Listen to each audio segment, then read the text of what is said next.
പിടിക്കും തിരുനാടകശാലയിൽ ചേർന്നു നിൽക്കും നാരാളറിയെ കൈപിടിക്കും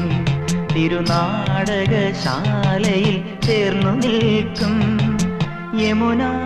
നദിയായി കുളിരലയിളകും നിനവിൽ അമ്പലപ്പുഴേ ഉണ്ണിക്കണ്ണനോടു നീ എന്തു പരിഭവം മെല്ലെയോതി വന്നുവോ